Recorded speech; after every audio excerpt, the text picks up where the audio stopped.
آج حکومت پاکستان کی جانب سے دنیا کو ایک راست پیغام گیا ہے۔ دو ٹوک انداز میں پاکستان نے ثابت کیا ہے کہ انسداد دہشت گردی کے حوالے سے، دہشت گردی کی فنڈنگ کے حوالے سے دنیا میں جو پاکستان کے حوالے سے تشویش ہے، پاکستان اس سے آگاہ ہے اور اس حوالے سے جو کچھ کرنا چاہیے وہ کر رہا ہے، جو وعدے کرتا ہے وہ پورے کر رہا ہے اور پاکستان کو اس دلدر سے آزاد کرنے کی بھرپور کوشش کی جا رہی ہے۔ پاکستان کے امیج کو حقیقی معنوں میں درست کرنے کی بھرپور کاوش ہو رہی ہے اور اس کے ثبوت جو ہے پہلی بار حکومت ایک بہت ہی ٹھوس انداز میں دنیا کے سامنے رکھ رہی ہے۔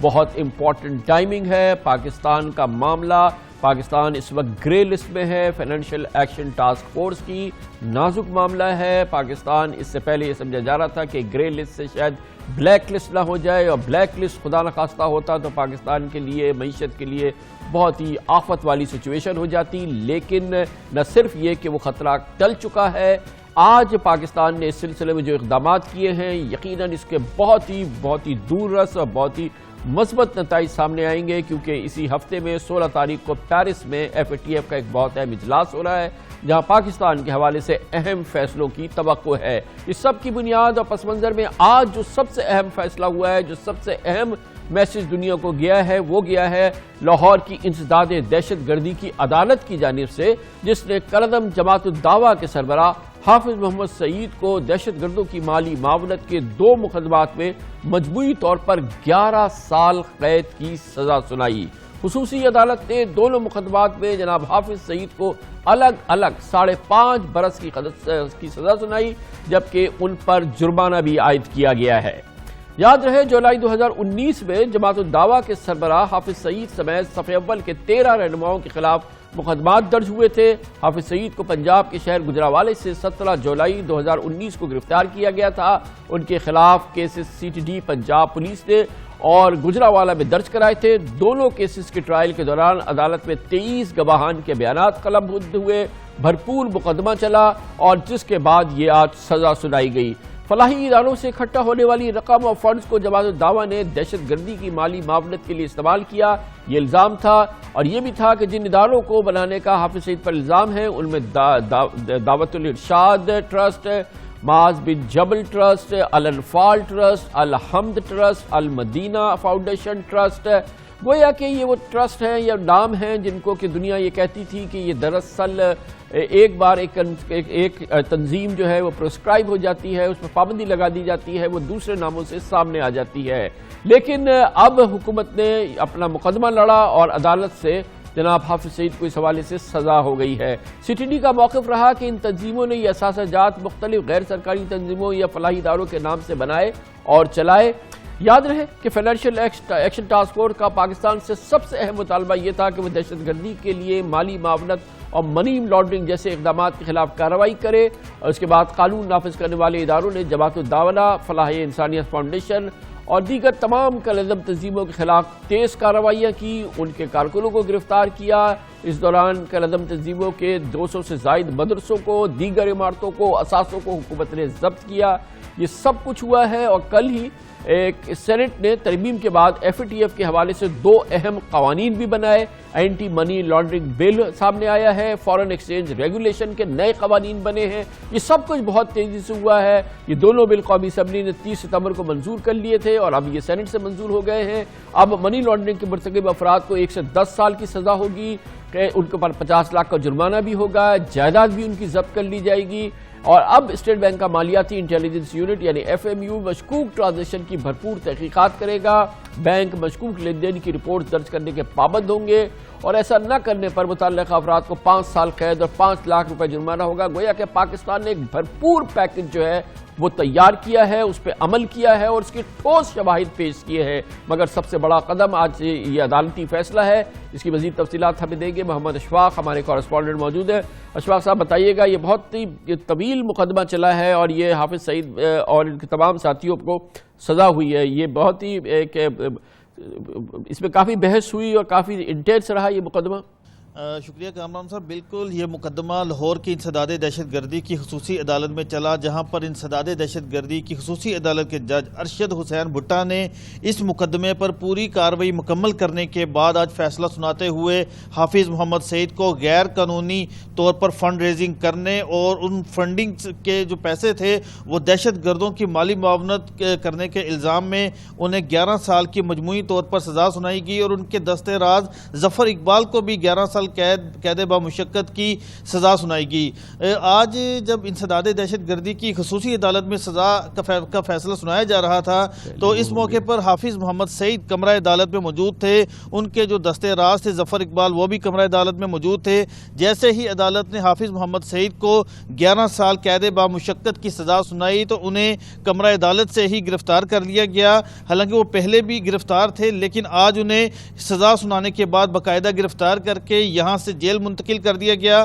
عدالت نے جن دفعات کے تحت یہ سزا سنائی ان میں انسداد دہشت گردی کی دفعہ 11F2 اور 11N کے تحت سزا سنائی گئی، جس میں یہ واضح ہے کہ جو شخص دہشت گردوں کی مالی معاونت کرے، غیر قانونی طور پر فنڈ ریزنگ کرے، اس کو قانون کے مطابق عدالت سزا سناتی ہے. تو بہت شکریہ اشفاق صاحب، بہت شکریہ. اور یہ ظاہر ہے کہ سنگ میل ہے پاکستان کے ان ایفرٹس کے حوالے سے جو وہ اس وقت انسداد دہشت گردی کے حوالے سے جو بین الاقوامی دباؤ ہے جس کو اس کا سامنا ہے، اس حوالے سے جو پاکستان میں اقدامات کیے جا رہے ہیں.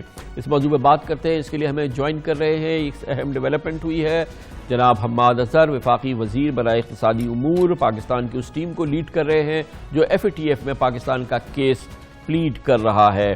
بتائیے گا حماد اظہر صاحب کہ ابھی ہم دیکھ رہے ہیں کہ آج یہ بہت بڑی ڈیولپمنٹ بھی ہو گئی ہے. بھارتی میڈیا کافی عرصے سے کہہ رہا ہے کہ پاکستان نے اطمینان کرا دیا ہے، اور یہ جو بیجنگ میں اجلاس ہوا تھا اور پاکستان کو بڑی کامیابی ہو گئی ہے، اب تو پاکستان کا نام وائٹ لسٹ پہ چلا جائے گا، گرے لسٹ سے بالکل نکل جائے گا. لیکن میں نے دیکھا ہے کہ اب آج بھی اور پہلے بھی آپ اس سلسلے میں محتاط ہیں حکومت پاکستان. آپ نہیں کہہ رہے کہ ہاں ہم نے تسلی کرا دی ہے اور ایسا ہو جائے گا. دیکھیں اس میں تو کوئی شک نہیں ہے کہ ہم پروگریس جو ہے وہ اپنی اسٹیبلش کرنے میں سمجھتا ہوں کہ وہاں پہ کامیاب ہوئے ہیں، اور ہمیں پہلے 27 میں سے کو 5 کے قریب آئٹمز جو تھیں وہ صرف کمپلیٹ تھیں اور باقی پارشلی کمپلیٹ تھیں.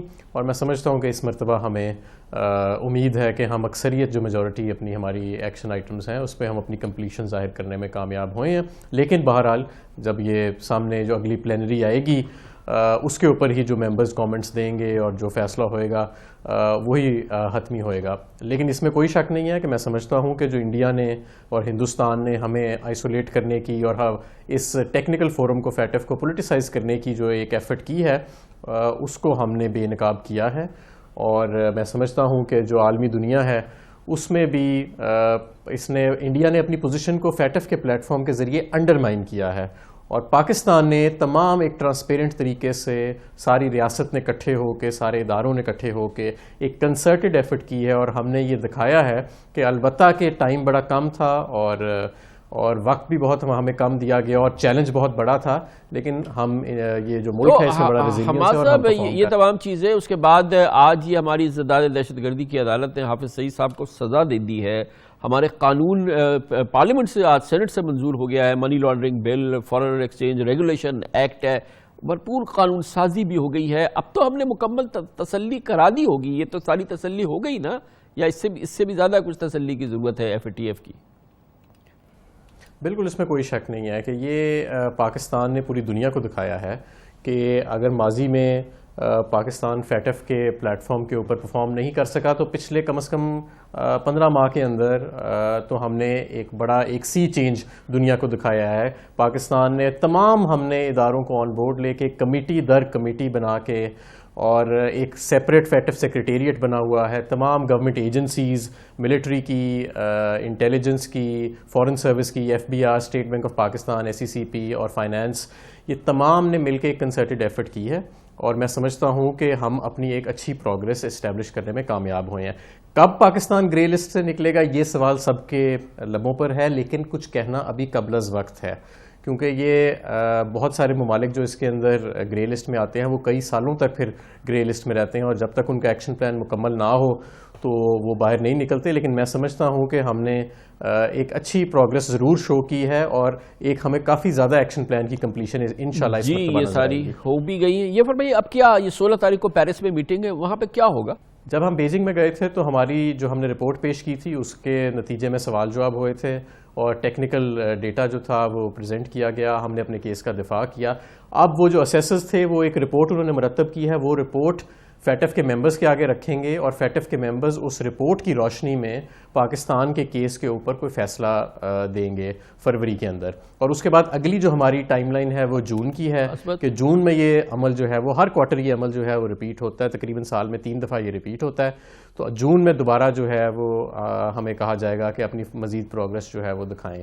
تو میں سمجھتا ہوں کہ فی الحال تسلی بخش معاملہ جا رہا ہے، تسلی بخش ہے تمام صورتحال. اور یقیناً آج کی جو ڈیولپمنٹ ہے یہ انتہائی اہم ہے. حافظ سعید کو سزا ہوئی ہے انسداد دہشت گردی کی عدالت میں، ٹھوس قانون سازی پارلیمنٹ سے منظور ہو گئی ہے. ان تمام امور پہ بات کرتے ہیں. سیکیورٹی افیئرز کے ایکسپرٹ ہمارے ساتھ موجود ہیں، اور جناب امتیاز گل ایک بار پھر ہمیں جوائن کر رہے ہیں. بہت بہت شکریہ امتیاز گل صاحب. بہت سالڈ ڈیولپمنٹ ہے اس سے پہلے کچھ عرصے پہلے تک تصور نہیں تھا. حافظ سعید صاحب کو آج انسداد دہشت گردی کی عدالت نے ٹیرر فائنینسنگ پہ سزا سنا دی ہے. ہمارے قوانین منظور ہو رہے ہیں. ہمیں نہیں لگ رہا کہ آپ کو نہیں لگ رہا کہ ہم ایف اے ٹی ایف کے جو پیمانے تھے ان پر کافی حد تک پورا اترے؟ کم از کم یہ ہماری جو پیش رفت ہے یہ کافی بہت میسیولی سگنیفیکنٹ ہے.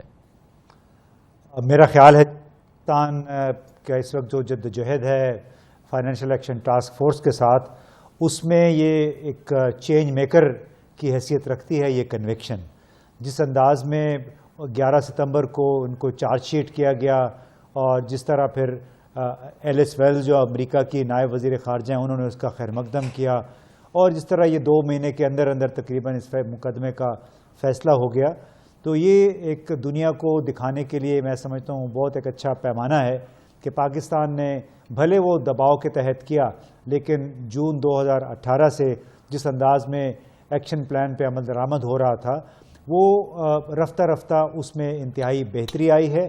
اور میرا خیال ہے کہ اس سے ہمیں اس پہ زیادہ ایکسائٹڈ ہونے کی ضرورت نہیں ہے. اگرچہ ایکسائٹمنٹ تو ہوتی ہے جب ایک ایسے مسئلہ حل ہو جائے جس کی طرف تمام دنیا کی نظریں لگی ہوئی ہیں، لیکن اس کے باوجود ہمارے دوست ہیں ایف اے ٹی ایف کی پلینری میں اس فورم میں، میرا خیال ہے وہ ہمارے لیے زیادہ بات کریں گے. وہ زیادہ اگر انہوں نے اطمینان کا اظہار کیا اور ہمارے ساتھ کھڑے رہے. اور اس کے ساتھ ہی امتیاز گل صاحب یہ جو لا بنا ہے اینٹی منی لانڈرنگ اور پھر فارن ایکسچینج ریگولیشن ایکٹ، اور پھر پارلیمنٹ سے یہ منظور ہوا ہے، پوری پارلیمنٹ نے کنسنسس سے منظور کیا، یہ بھی ایک بہت میجر ڈیولپمنٹ ہے. دیکھیے اس تمام باتوں سے ظاہر ہوتا ہے کہ اس نقطے پہ ٹیررزم، ٹیررسٹ فائنینسنگ اور ہماری اینٹی منی لانڈرنگ، ان تمام امور پہ پوری قوم کا، تمام سیاسی جماعتوں کا اتفاق رائے ہے. اور میں سمجھتا ہوں اگر آپ مجھے اجازت دیں یہ بات کہنے کہ اس طرح اب امریکیوں کے اور بھارتیوں کے منہ کافی حد تک بند ہو جائیں گے. وہ میں اس لیے کہہ رہا ہوں کہ انہوں نے اپنا وتیرہ بنا رکھا ہے کہ بھارتی اور امریکی حکام اور ان کے جتنے ذرائع ابلاغ کے نمائندے ہیں وہ جہاں بھی جاتے ہیں انہوں نے اپنے ایک مستقل بیانیہ اختیار کر رکھا ہے. اس بیانیے میں وہ جب بھی افغانستان کے طالبان کی، تحریک طالبان پاکستان کی بات کرتے ہیں اس کے ساتھ لامحالہ وہ جماعت الدعوہ اور لشکر طیبہ کا ذکر کرتے ہیں. آج بھی اسلام آباد میں ایک سیف فریقی مشاورتی ڈائلاگ تھا، اس میں امریکی نمائندے نے ایک بار پھر وہی باتیں کی.